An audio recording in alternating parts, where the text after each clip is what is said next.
ہم ایک حدیث پاک کی طرف اگر آئیں تو امام الانبیاء صلی اللہ علیہ وسلم نے ارشاد فرمایا الجیران ثلاثۃ، پڑوسی تین قسم کے ہوتے ہیں۔ کتنی قسم کے؟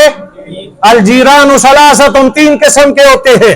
نمبر ایک، وہ پڑوسی جو رشتہ دار بھی ہو مسلمان بھی ہو، جو پڑوسی بھی ہے رشتہ دار بھی ہے مسلمان بھی ہے۔ آپ صلی اللہ علیہ وسلم نے ارشاد فرمایا اس پڑوسی کے تیرے اوپر تین حق ہیں۔ کتنے حق؟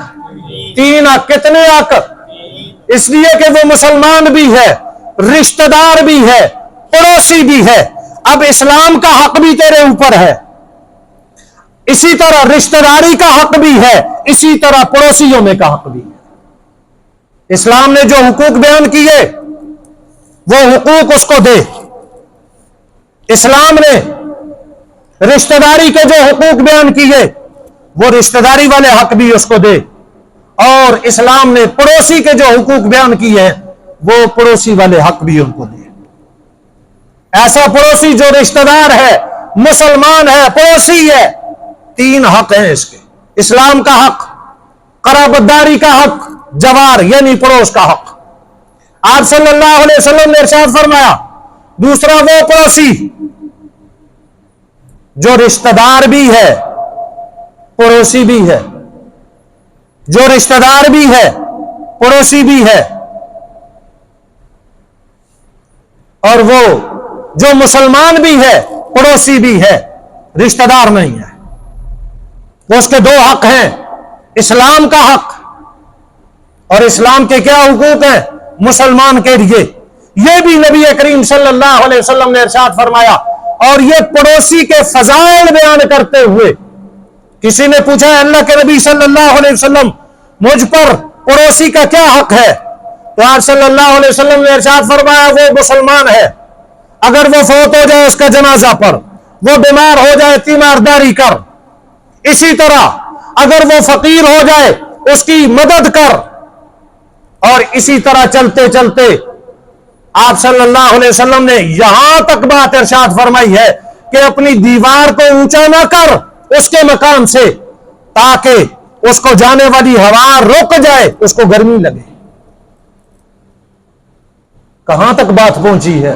اور آپ صلی اللہ علیہ وسلم نے اس سے اگلا جملہ ارشاد فرمایا کہ اپنے اس پڑوسی کو اپنے گھر کے دھوئیں سے ایذا نہ پہنچا۔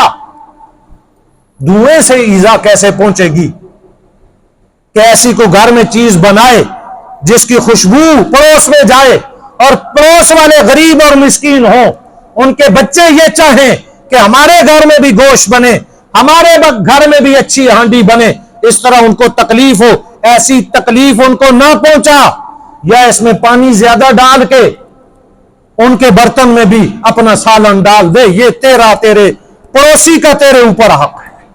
یہ ہے پڑوسی کہ مسلمان بھی ہے اور پڑوسی بھی ہے، تو اس کے دو حق ہیں، اسلام کا حق، پڑوس کا حق۔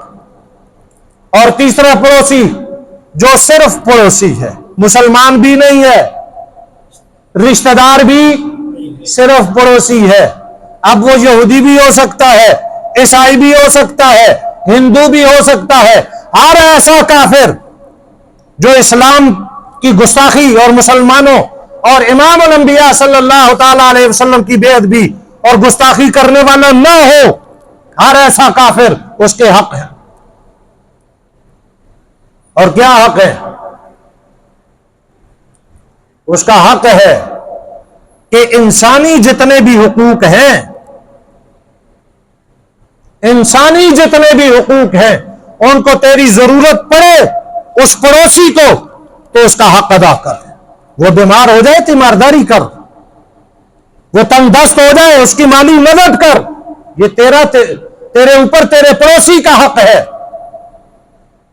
اور یہ ایسا حق ہے